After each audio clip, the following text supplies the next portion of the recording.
And oh, that was like glazed in for a moment there. Oh, the lights. So hey there, it's Blue Paints, and we're back again to continue painting. And we have a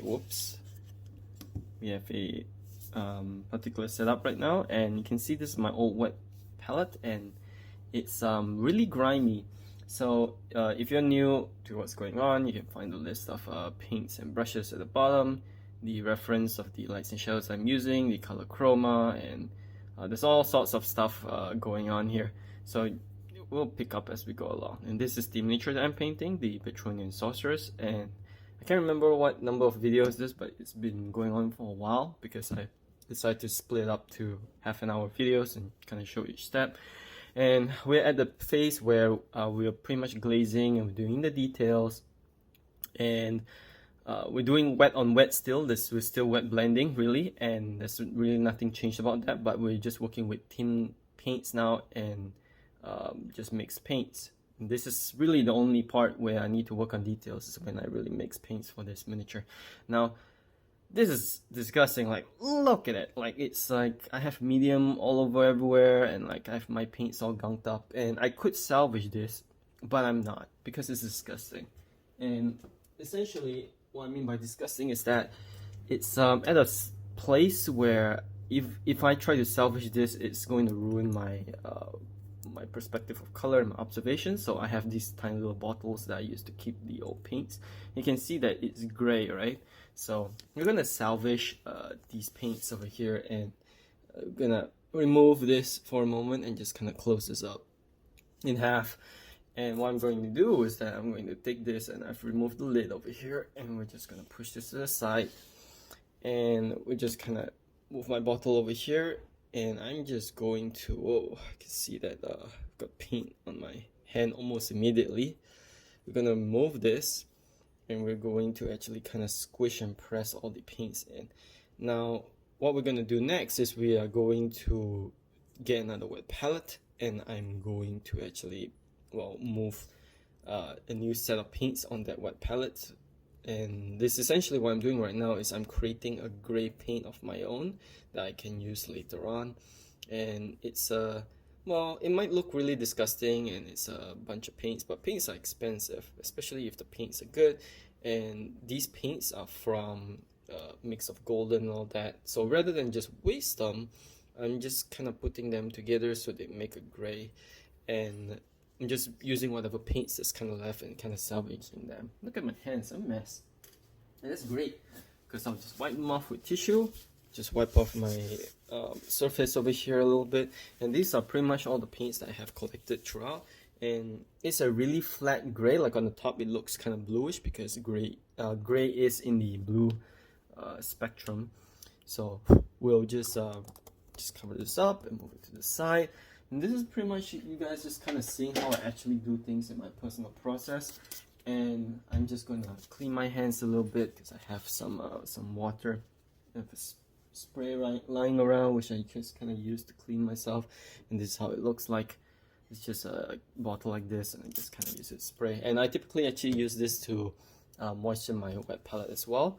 Now we're gonna move this to the side, and we're just kind of close it like that. I'll clean this up later. What we're gonna do right now is that I'm going to take a new wet palette that I've taken here, a new piece of Tupperware, a little bit bigger. And it's bigger because essentially there's more space.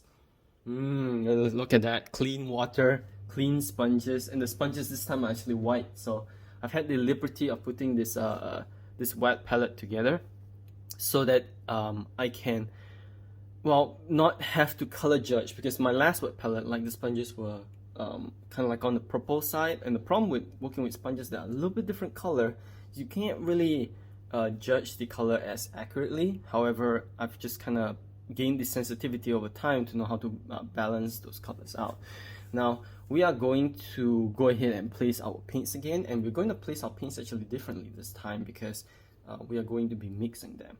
And by differently, I mean that we are going to adjust our paints based on, and we'll basically create a graph. And what do I mean by that is this. So we'll kind of place our blacks here, our blacks, and we'll put a little bit more.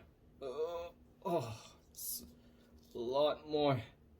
It's over here. There we go. And we can see that we've already kind of created a soft mess, which is fine. We're artists anyway, we're kind of used to messes. And I'll have to clean that later on. Oh, actually, I do have to be cautious of that black, because black as a solid paint is pretty easy to get messy. So we just kind of lift this up a little bit by moving it back onto the palette, and then we'll just kind of move it in. And this is a brush, a ruined brush that I have, and so just kind of clean up that brush in bits and pieces and kind of place this paint on. You can see that I tend to be a pretty messy guy, but that's okay. Let's just take a tissue here and clean this up as well. Could have been a little bit more careful the first time, but at least this way you guys get to see how I would otherwise clean up with these accidents. And I do happen on these accidents every once in a while, but we'll just kind of leave it uncut this time. We'll just kind of let that sink into the water a little bit, maybe remove it with our tissue. We have a pretty much still clean palette, thank God. And I'll probably leave some tissue around. Now to create the gray, I have the purple lake that I have here, plus the what's this, the antelope brown. So if you guys can notice that I'm using a different lights if you've been coming over from an older episode, and particularly the reason why I'm using these lights is because they give me a more diffuse look, so I get a much more accurate color all over where I can observe from my miniature. And you can see that I'm using the purple lake and the antelope brown to just kind of mix together, and that will be my black that's not that black. And what that means is that essentially all lights and shadows that you see, they aren't exactly black. So I'm at a stage where I can mix paints that I don't need to rely so much on black. And then we'll put a white here at the top. Ooh, that is not coming out for some reason. Oh, there we go. Yeah, there we go. So it's a little bit bubbly. And we're just going to leave a bit of white because white tends to dry really quick. So just be cautious of that. And to make that white last, what we'll do is we'll take a bit of Vallejo gloss medium. Now I'm not actually writing this down at the bottom list because it's always good to have a matte and gloss and satin paint lying around. So here's a gloss paint. I actually do have some matte medium over here and here, matte medium. And if you have glaze medium, which is from Vallejo right over here, glaze medium, you can pause to actually take a look at that. Otherwise you can also use thinner medium. This is for typically for airbrush use, but you can actually use it as for glazing. Really, these mediums are interchangeable. So I'm just going to take that gloss medium which I had, and I'm just going to add it to that white. And the reason why I'm adding to this white is gloss is a really good medium to use for stuff that has white pigments in it. So think of it like colors like teal. It depends on the paint range, by the way. However, it's really good for like teal or grays, all grays pretty much, skin colors where it's not a primary color. You can add it like that. And then I'm going to place my primaries at the top so that I can have a good range. And the first one I'll put is yellow because yellow tend to be the brightest. So we're just gonna place yellow on the top here. There we go. That's more than enough. That's really way more than enough. And notice how I have a lot of black. Perhaps I should have eased up on that black because that's way too much. And I do not like to reserve my paints a little bit better. So that will be my magenta, and then I'll take my turquoise from golden and I'll place it there. And pretty much all these paints are listed at the bottom, and that will be my CMYK. And with these paints I'll pretty much be able to mix most colors except for specific ones like I'll be able to mix a bright green and a bright orange, which is really difficult for most paints to do that. With this paints in particular I can do that. And I have a pale terracotta over here, and I've had this particular tube since college back in 2008, so I plan to keep this because this is a really good skin color to use. And of course I'm using the good old all heavy body acrylics approach. And the next thing I'll be doing is that I'll be mixing these paints. Now let's just kind of take it step by step.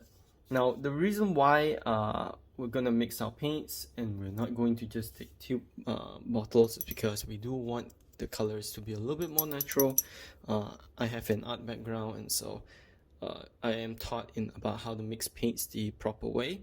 And generally, it's within the course that I have in the coaching course, there's several lessons on how to get pretty good at mixing paints on your own without having to copy a formula from somebody. Because essentially, when it comes to mixing paints, once you've understood how paints work, you don't need to rely on anybody else to kind of show you, oh, this formula, that formula to copy. Because you understand the foundations of how to mix paint. So no matter what brand or what series you use when it comes to mixing paints, you can just go ahead and, well, mix paints on your own, and you don't really need to rely on using any more time to go and watch somebody else's usage of that. So this is the good thing about mixing paint. So here's my white palette, and I'm just getting on my white here. I'm just gonna put on this white like this. One more for the skin color, like so. And we are going to essentially create a chart. And so this episode, rather than painting the model, we are going to focus our time and use our time appropriately for the future sessions by cutting short our mixing and all that, by taking our mixtures and kind of painting along and painting along on our wet palette. So we're deciding on what the colors we're going to place on our model by placing them immediately on the palette. And by this way, when I go ahead and do the glazing portion of the painting the model, by going it by several layers and all that, I'll already have essentially most of the paints that I even need to begin with. So I don't need to remix them. I don't need to look it up and see if the colors are accurate, because it's defined by the colors that's already on this wet palette. So that'll be saving both time and our ability to observe colors by a whole lot more. And this is actually a really important process for me when it comes to utilizing the best of my time. Now, this magenta is going to have a really high pigment ratio to the medium that it has, because golden paints are really that deep, and you don't have to be using golden. I've heard that scale 75 is a pretty high pigment paint as well, and Chimera.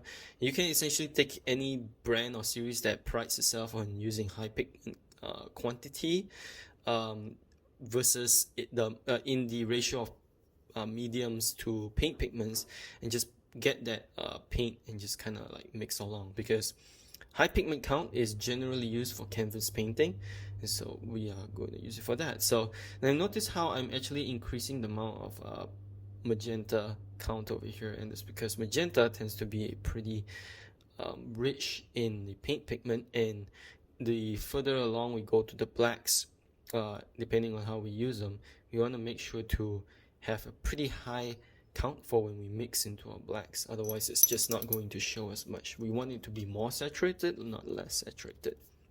Right, so same thing with the turquoise. I'm going to take this turquoise over here. I'm just going to mix it in like this. You can notice that it will become a teal, kind of like a teal or light turquoise for us. And then we're going to take some from over here and then put it over here. And we are, of course, going to kind of like mix around with the paints along, but this is just kind of to help discern our values at the beginning. And also pretty much later on, when we mix in between the paints, we don't have to really refer to them back as much. So that's really our goal here. So here we need a lot more turquoise. Let's take a little bit more. Notice how there's droplets on my palette. So that's actually something which you might want to get rid of if you're kind of like moving around a lot. So the way you can do that is really easy. So I do have my tissue that I have over here. So I'm just going to take the nib, right, the edge, and I'm going to roll it up like this into a really tight thing, just like a pen here, and you're just going to absorb all the water off the palette. Now you can essentially just kind of move them aside as well, but I just want to be extra careful not to accidentally shake the palette, because I do have a smartphone on both sides in front of me here and there, so I want to make sure to not accidentally hit anything. And so this essentially this camera over here will later on just kind of stare at the palette while I work on the the paints themselves and the model. So you know, you guys can still see how I use the palette and my cleaning area over here without having to kind of swap sides. Like there's this more information on the video rather than not, and I don't need to move my camera around or move my wet palette around, and so you guys can see things as candid and as the way they are. So I'm using the skin color. Now, why am I using the skin color to mix with the rest? Like, don't I just need to make different values of skin color? Just because I use skin color specifically, especially this pale terracotta, to use for my highlights. Because in warm highlights, I won't say it's a cheat, but it's like, if you want it to be uniform and you don't want the highlights to be too messed around with, you can just go ahead and use skin color for your highlights, and you essentially make grays of this, and it doesn't necessarily need to be used as highlights. You can also use it for your in-between transitions, you know, to make things a little bit more natural, and then your saturated parts of your miniature will look out to be a little bit more saturated. So for the way I generally engage with paints, they're a little bit more oops, there we go. Yep. So I do want to have not everything to be saturated. I don't need everything to be too heavily saturated.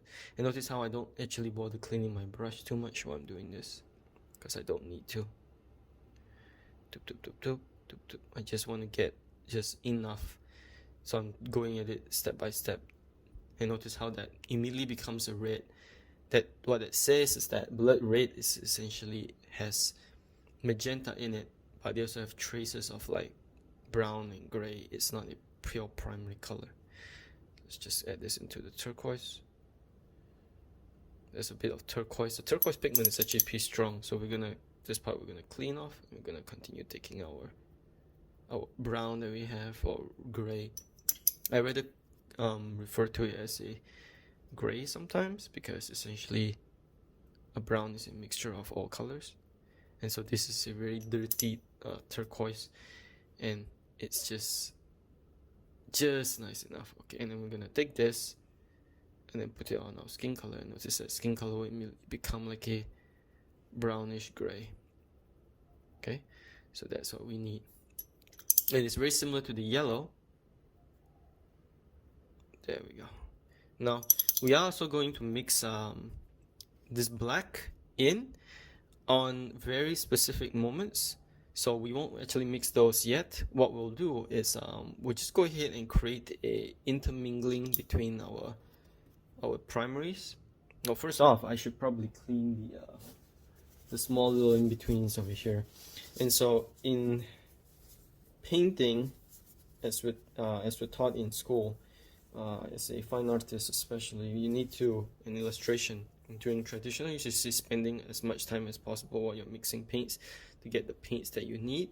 And it really isn't about like paint consistency, otherwise we just get tubes, but it's about making the natural colors come together.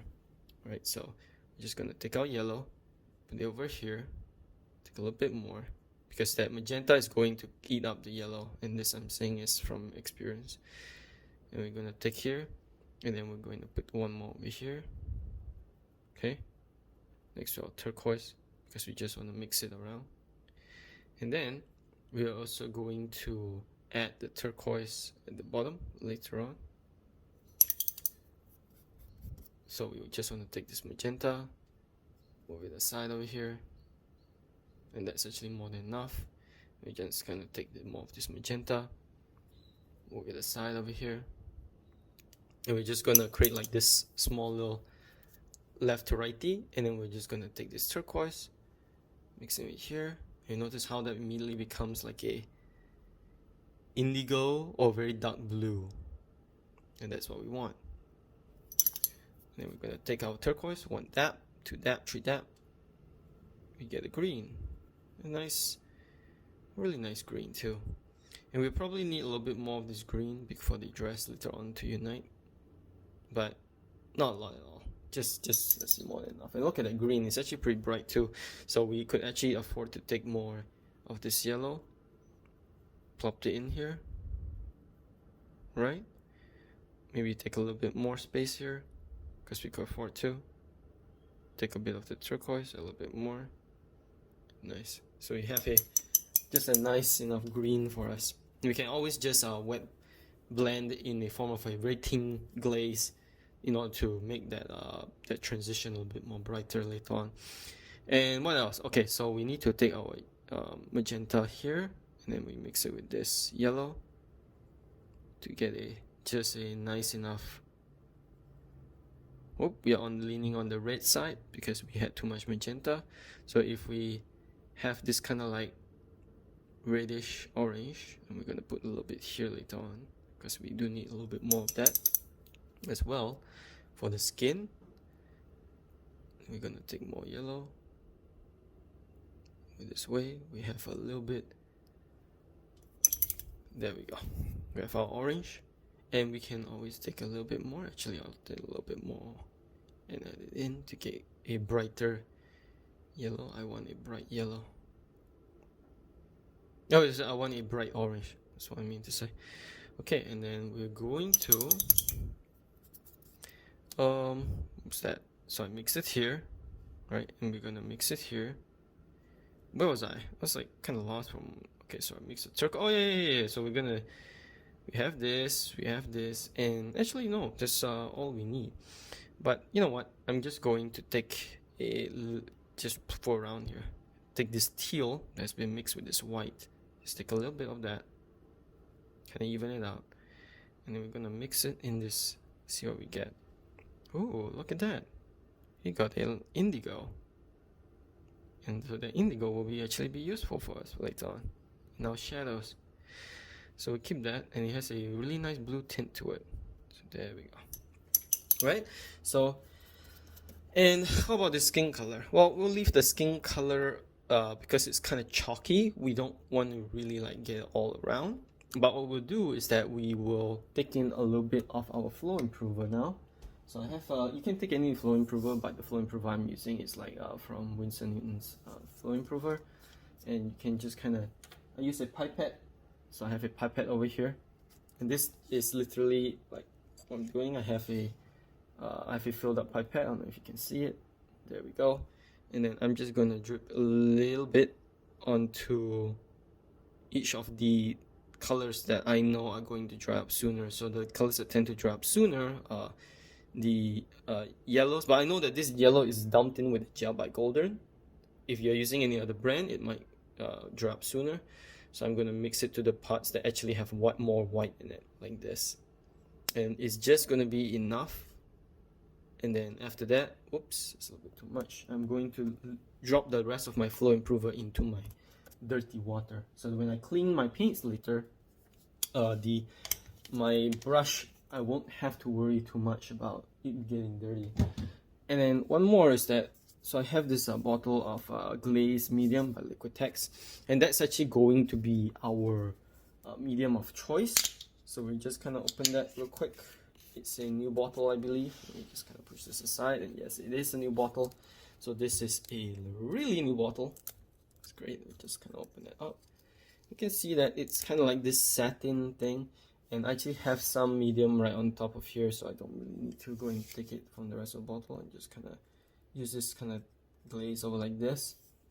And then on my palette, what I'm going to do is I'm just going to drop it a little bit on the magenta, drop it a little bit on this, just a teeny little bit.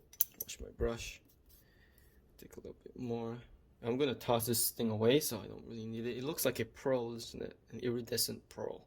And that's really nice, because that will actually affect the smoothness of our finish later, so that as we add more paints, it doesn't clog up or anything, or it doesn't create a rough texture on our surface, which will make it so that our paints, when they stick to the model, be a little bit more easier. Now, perhaps this video has way too much information for some, but that's fine. So if you essentially later on, if you're watching this video in the far future, I would have already created some videos to explain in small amounts the things that I do and why.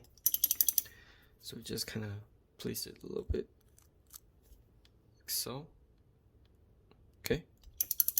And we actually want this more so on the the indigo that we've kind of created so that it doesn't dry up too quick. And blues tend to be very dominant against some colors, so that will make it so our tinting will be a lot more easier. And we are going to take a little bit more, place it here, and take some of this paint, place it in here.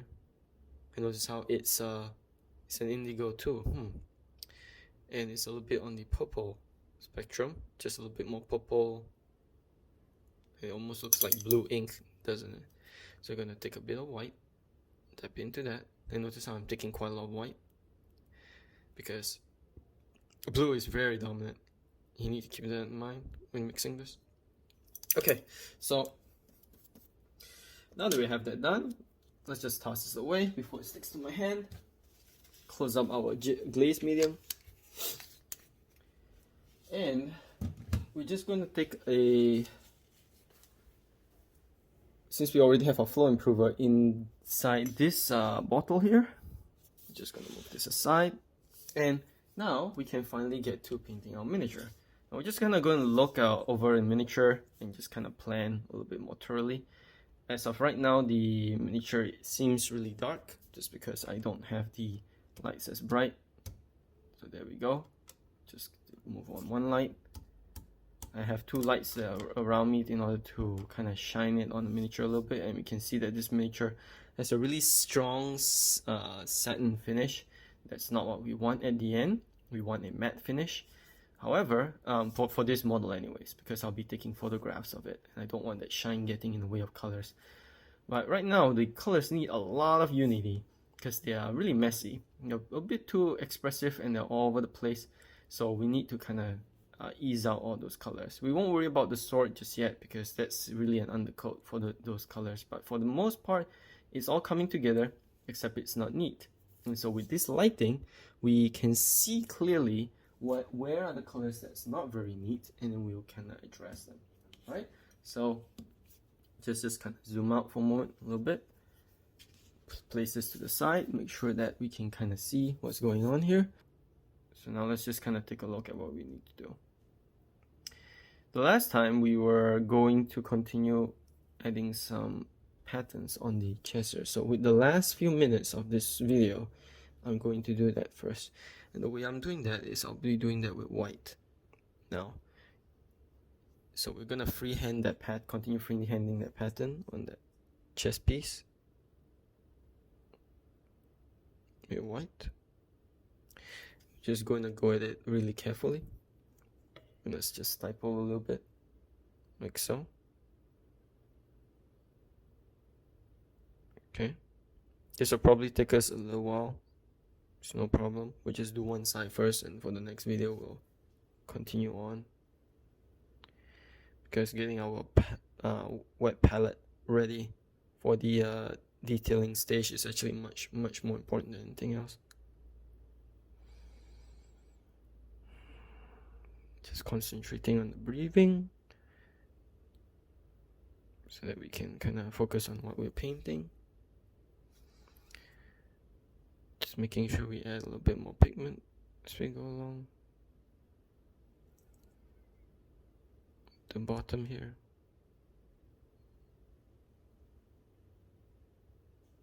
You don't need to be too thick. Just want it to be sufficient. We're going to place one more in between here. A bit more.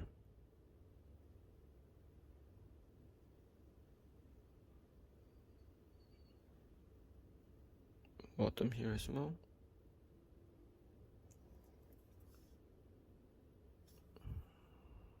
And down here.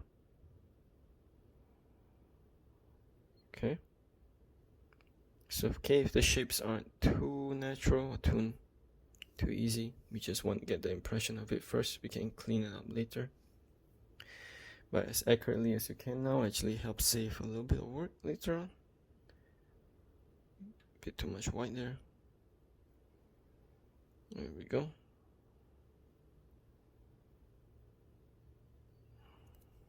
There we go. I've actually left a little bit of white on my ferrule so that the later whites can be a little bit more obvious.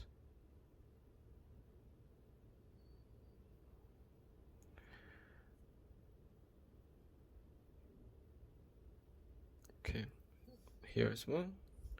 Now the reason why we're doing this is because we want to get a nice little undercoat. So later on we can add on any more patterns as we wish, in any color as we decide to. It would just make sense. Okay, just leave that there first. Don't really need to do anything about it. So this is where we are going to end the video. We can see that we've gotten a little bit more contrast and we got the frame there. Pretty quick and easy work. And then we've already done our palette. So let's see the colors that we have here and point these out before we end the video. So we have white. We have a brown that is on the magenta side, just a teeny little bit. We do have a black, a pitch black. And this will be using for lining and stuff like that to make the details pop out in the shadows. And then we do have a yellow and a blue that is on the indigo side, on the indigo violet a little bit. We have a magenta that's a little bit more light, a little bit more colorful and more fun. For green, and then we have a turquoise that is a little bit on the blue side. And here we have a much more turquoise, so a lot more on the blue side, and lighter indigo on both ends. It's a little bit more on the violet as well, in between indigo and violet. We have a much more dirtier orange. We have a pale yellow. We have yellow, of course, magenta, and turquoise. In between that, we have a orange, and we have a really deep blue on the indigo spectrum.